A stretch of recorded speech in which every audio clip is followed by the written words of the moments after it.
Hello everyone, इस video lecture में हम लोग डिस्कस करेंगे लॉग के फॉर्मूलाज के बारे में। लॉग क्या होता है और लॉग के कितने टाइप्स होते हैं ये हम आपको 2 लेक्चर में बता दिए हैं। इस लेक्चर में हम लोग डिस्कशन करेंगे लॉग के फॉर्मूलाज के बारे में।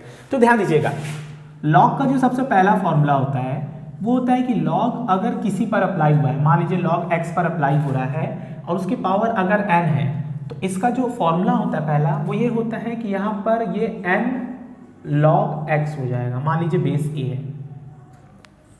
क्या हमने बताया, इसको हम फॉर्मूले से समझाते हैं। मान लीजिए किसी जगह पर लिखा है कि log 6 के पावर 3 और मान लीजिए बेस है 10, तो हम इसको कैसे लिख सकते हैं? बहुत सिंपल है, वो जो 6 के सर पर 3 है ना वो बाहर आ जाएगा और ये लिखा जाएगा 3 log 6 बेस 10। ठीक है, तो ये सबसे पहला फॉर्मूला था। दूसरा फॉर्मूला क्या होता है जो आपके फिजिक्स और केमिस्ट्री में बहुत ज़्यादा यूज होता है, वो ये कि अगर लॉग की 2 क्वांटिटीज़ है, जैसे मान लीजिए log m है और log n है, दोनों का बेस सेम है। दोनों का जब बेस सेम रहता है, मान लीजिए बेस यहाँ पर e है, बेस सेम है और लॉग किसी 2 क्वांटिटीज़ पर अप्लाई हो रहा है, तो यहाँ पर जो फाइनल रिजल्ट आता है वो ये होता है कि log m और n का मल्टीप्लाई हो जाता है और बेस एज इट इज पड़ा रहता है। मतलब साफ है कि log m plus log n दिया है तो ये दोनों मल्टीप्लाई हो जाते हैं। गौर करिएगा, log m इंटू n इसका फॉर्मूला होता है, ये जो मैंने लिखवाया है log m plus log n। ये ध्यान देना कि log m इंटू n इसका फॉर्मूला होता है log m प्लस n, इसका कोई फॉर्मूला नहीं होता।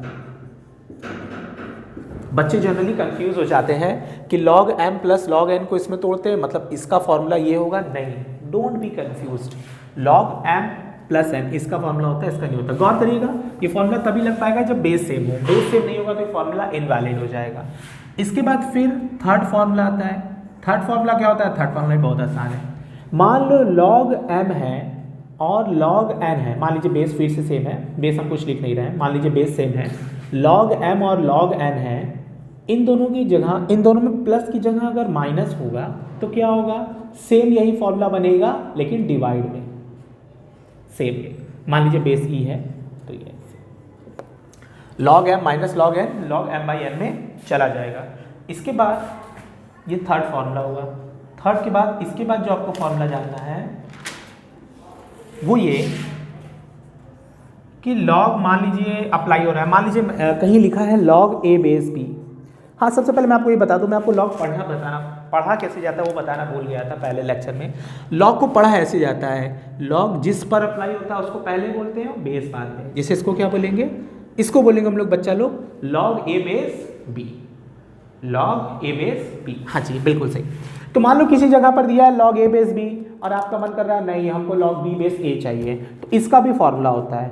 इसको भी आप सीधे पलट सकते हो, log b बेस a, बस ये रेसिप्रोकल हो जाएगा। एग्जाम्पल के रूप में मान लीजिए आपको कहीं दिया है log 2 बेस 3। अब आपका मन कर रहा है नहीं यार log 2 बेस 3 हमको यूज़ नहीं करना है, हमको इसका अपोजिट यूज़ करना है, तो ठीक है आप कर सकते हो, बस शर्त ये होगा कि ये भाई साहब रेसिप्रोकल हो जाएंगे। जी हाँ, बिल्कुल आप सही गेस कर पा रहे हो। ये जो फॉर्मूला आप इसको 10th में पहले पढ़ चुके हो। 10th में कहाँ पर? हाँ, रिफ्रैक्टिव इंडेक्स में। रिफ्रैक्टिव इंडेक्स के केस में आप इसे पढ़ चुके हो। वहाँ पर रिफ्रैक्टिव इंडेक्स ऑफ एक medium with respect to second दिया रहता था, तो आप रिवर्स कर सकते थे। तो लॉग के ये 4 मुख्य फॉर्मूले हैं, फॉर्मूला और 10 हैं, मैं आपको ये 4 लिखवा दिया पहले। 4 के बाद जो नेक्स्ट फॉर्मूला है जो लॉग में बहुत ज़्यादा काम आता है, फिलहाल काम तो सभी आते हैं लेकिन लॉग में जो नेक्स्ट फॉर्मूला है वो काम आता है, वो ये है कि मान लो तुमको दिया है log a बेस b, आपको दिया है log a base b।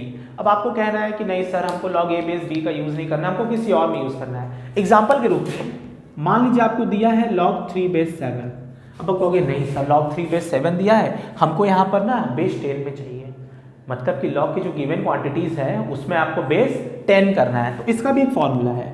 Formula ये है कि log 7 बेस 3 दिया है तो आप log 3 को अलग कर लो बेस 10 कर कर, और आप log 7 को अलग कर लो बेस 10 कर कर। मतलब साफ है कि अगर आपको log में कोई क्वांटिटी log किसी पर अप्लाई हुआ है, बेस कुछ और है, आपको बेस अगर बदलने का मन कर रहा हो तो आप चेंज कर सकते हो। जैसे यहाँ पर log a बेस 20 दिया है, अब आप कोई c बेस चाहते हो तो ठीक है आप कर सकते हो। आप यहाँ पर लिख दोगे log a base c upon में log b बेस c। ये भी एक इंपॉर्टेंट फॉर्मूला है। इसका यूज करते हैं हम लोग, देखो इसी फॉर्मूले की मदद से हम लॉग में किसी भी क्वांटिटी की वैल्यू निकाल सकते हैं। जी हाँ, किसी भी, जिसका चाहे आप उसका वैल्यू निकाल सकते हैं। हमने आपको बताया था कि हमारा जो लॉग टेबल होता है वो बस 10 तक सीमित रहता है। लॉग टेबल में जितनी भी, मैंने कल लास्ट लेक्चर में जो बात किया था कि आपको ग्राफ के पीछे ग्रीन कलर का ढेर सारा नंबर्स दिया रहता है, लॉग टेबल और एंटी लॉग टेबल उसको कहते हैं। तो लॉग टेबल से हम जो भी वैल्यू निकालते हैं वो सारी बेस 10 पर निकालते हैं। लेकिन इस फॉर्मूले की मदद से हमें लॉग कुछ भी दिया रहा है, मतलब हमको जो उधर से वैल्यू मिलती है वो बेस 10 पर मिलती है, लेकिन इस फॉर्मूले की मदद से आपको कुछ भी वैल्यू लॉग में निकालना हो तो आप निकाल सकते हो। इस एग्जाम्पल के रूप में आप उस टेबल की मदद से लॉग समथिंग की वैल्यू निकालते हो। मान लो लॉग ए बेस 10 की वैल्यू निकाल रहे हो, मान लो बी आ रहा है, और आप फिर लॉग सी बेस 10 की वैल्यू निकाल रहे हो, फॉर एग्जाम्पल डी आ रहा है। अब आपको कहीं पर पूछ दिया गया कि हमको लॉग ए बेस सी की वैल्यू निकालिए, तो कहोगे सर बहुत आसान है, इस लॉग ए को 10 के बेस में तोड़ दीजिए, इस लॉग सी को 10 के बेस में तोड़ दीजिए, दोनों को भाग दे दीजिए, यानी कि b बाई डी कर दीजिए, आपका आंसर आ जाएगा। इसको और सिंपल वर्ड में समझाएं तो लॉग 3 बेस 7 दिया हुआ है, इसको अगर आपको इसकी वैल्यू निकालनी है तो बच्चा लोग आप लॉग 3 बेस 10 की वैल्यू निकाल लो, लॉग 7 बेस 10 की वैल्यू निकाल लो, और लॉग 3 बेस 10 की वैल्यू लॉग टेबल से मिल जाएगी, लॉग 7 बेस 10 की वैल्यू उस टेबल से मिल जाएगी, दोनों को भाग दे दीजिए, आपको इसका आंसर मिल जाएगा।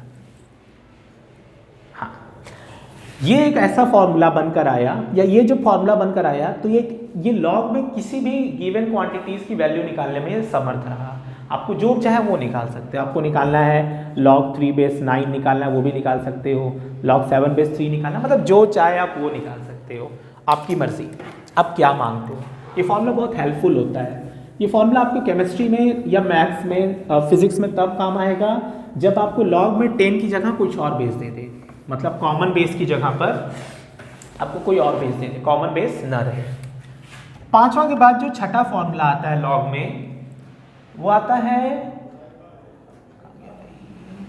लॉग, हाँ मान लीजिए लॉग यहां पर a दिया हुआ है, मतलब लॉग जो है वो a पर अप्लाई हो रहा है और a के पावर भैया लोग p है, और लॉग में जो बेस है उसके पावर q है। इसको हम एग्जांपल से समझाते हैं कि मान लो तुम्हें कहीं दिया है लॉग 3 का स्क्वायर और लॉग में जो 5 है मान लो उसके बेस हो जा रहा है मान लीजिए 4 समथिंग ऐसा कुछ। जब कभी भी ऐसा है कि लॉग जिस पर अप्लाई हो रहा है उसका पावर रहे और बेस पर भी पावर रहे, तो इन दोनों केस में जो क्या होगा, पावर बाहर आ जाएंगे लाइक दिस 2/4 के फॉर्म में, और लॉग 3 बेस 5 बच जाएगा। मतलब यह क्वांटिटी आगे डिवाइड में आ जाएगी और लॉग एज इट इज आ जाएगा। सेम यही फॉर्मूला यहाँ पर डिफाइंड हुआ है कि लॉग a के पावर अगर p है और b के पावर अगर q है तो भाई लोग p/q बाहर आ जाएगा और हमारा फॉर्मूला बनेगा लॉग a बेस p। ये भी एक फॉर्मूला लॉग का जो कि इंपॉर्टेंट फॉर्मूला है।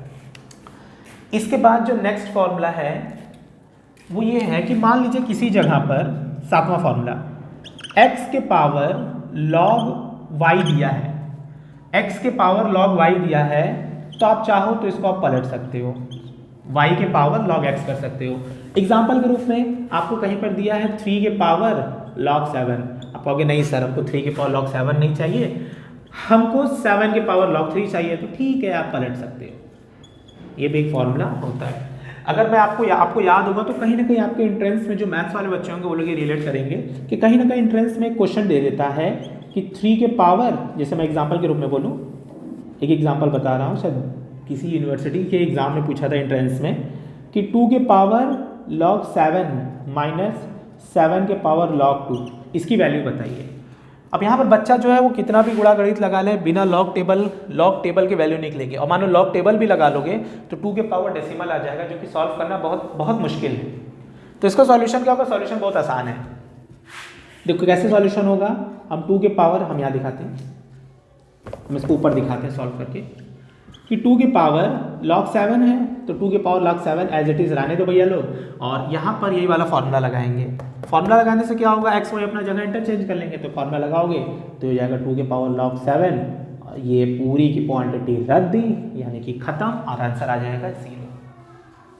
ठीक, पता ऑप्शन क्या दिया था? ऑप्शन मुझे जहाँ तक याद है उस यूनिवर्सिटी में दिया था, तीन ऑप्शन दिया था, 3 के तीनों डेसिमल, और चौथा दिया था none of this, none of this. तो इस क्वेश्चन का आंसर क्या होगा? None of this.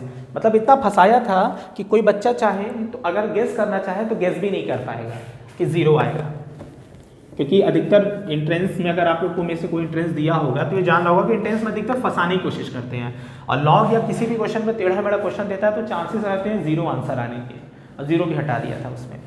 फिलहाल अगले फॉर्मूले पे हम लोग चलते हैं। ये 7 फॉर्मूला हुआ। नेक्स्ट फॉर्मूला है फॉर्मूला नंबर 8। हाँ, अगर किसी भी जगह पर मान लीजिए a है, a के पावर log b है, ध्यान देना a के पावर log b है, और यहाँ पर बच्चा लोग जो जिस क्वांटिटी के पावर में log है वह और बेस दोनों सेम हो जाए जब तक। एग्जाम्पल के रूप में 3 के पावर log 7 है लेकिन बेस भी 3 हो जाए, मतलब जिसके पावर में log गया है वो और बेस जब ये दोनों सेम हो जाते हैं तो log भाई सब रिड्यूस हो जाते हैं, आंसर आ जाता है 7। मतलब ये कि a के power log b base a कहीं पर अगर आ जाए तो इसका आंसर होगा बच्चा लोग b, बस b, काम खत्म, b लिख के यार छोड़ दोगे। इसके बाद जो नवा फॉर्मूला होता है, नवा फॉर्मूला ये होता है कि log किसी भी बेस पर, मेरी बात ध्यान से सुनना, log किसी भी बेस पर, जितने पॉसिबल बेसिस हैं किसी भी बेस पर अगर 1 पर अप्लाई होता है, आई रिपीट, log किसी भी बेस पर अगर 1 पर अप्लाई होता है तो उसकी वैल्यू हमेशा 0 आती है, उसकी वैल्यू 0 आती है। मेरी बात ध्यान दीजिएगा, log में बेस कुछ भी हो सकता है, कुछ भी, बेस की भी कंडीशंस होते हैं, जैसे बेस है ना तो वो भी हमेशा पॉजिटिव नंबर होता है और बेस कभी भी 1 को एक्सेप्ट नहीं करता। तो फिलहाल इतना डीप में हमको नहीं जानना है, हमको बस ये जानना है कि log किसी भी बेस पर अगर 1 पर अप्लाई होगा तो वो सन्नाटा, शून्य हो जाता है। अगर आप गौर करेंगे तो फिजिक्स में मुझे याद नहीं आ रहा है, डेरिवेशन में इसका यूज़ हुआ है, जिसके कारण पूरी क्वांटिटी ही खत्म हो जाती है और हमको कुछ रिजल्ट मिलता है। तो log किसी भी बेस पर 1 पर 0, और याद रखिएगा log जब कभी भी, ये भी इंपॉर्टेंट फॉर्मूला है, log जब भी किसी पर अप्लाई होता है और बेस, जिस पर log अप्लाई हो रहा है वो और बेस, जब ये दोनों सेम हो जाते हैं तो इसके आंसर आता है 1। मतलब log अगर 7 बेस 7 हो जाए तो इसकी वैल्यू हो जाएगी 1, log अगर 3 बेस 3 हो जाए तो इसकी वैल्यू हो जाती है 1। ठीक, तो log के जैसे फॉर्मूला बहुत होते हैं। मैंने कुछ ये 10 फॉर्मूले अपने एक्सपीरियंस के बेस पर, अपने जितने भी साल मैंने बायो के बच्चों को पढ़ाया है log के लिए, और फिजिक्स केमिस्ट्री में जो log यूज़ होता है, जो मैंने एक्सपीरियंस किया और जो मैंने बच्चों को दिखाया है, उसमें मैंने ये 10 फॉर्मूला छाट के निकाले हैं। आई होप ये 10 फॉर्मूले से आपका काम हो जाएगा। बायो और फिजिक्स के बच्चों के लिए तो ये बहुत ज़्यादा है, बहुत है। मतलब अगर आप 10 फॉर्मूला रख लोगे और इसके बाद कुछ वीडियो लेक्चर्स पर मैं कुछ क्वेश्चंस प्रैक्टिस कराऊंगा, आप अगर वो कर लोगे और ये कर लोगे तो आपके दिमाग में log घुस जाएगा। मतलब आपको, मुझे लगता है जहाँ तक log में कहीं आपको दिक्कतें नहीं आएंगी, log आपको पूरा क्लियर हो जाएगा। जो बायो और फिजिक्स में यूज़ होता है log और कॉमर्स में यूज़ होता है, उन सबको ये log क्लियर हो जाएगा। ठीक है, बाकी आज का लेक्चर तो यहीं तक रहेगा। कल अगले लेक्चर में हम कुछ क्वेश्चंस के बारे में डिस्कशन करेंगे। आपको कोई प्रॉब्लम या कुछ भी तरीके का समस्या होगा तो प्लीज़ आप कमेंट बॉक्स में लिख के मुझे बताइएगा ज़रूर। ठीक है, थैंक यू, बाय बाय।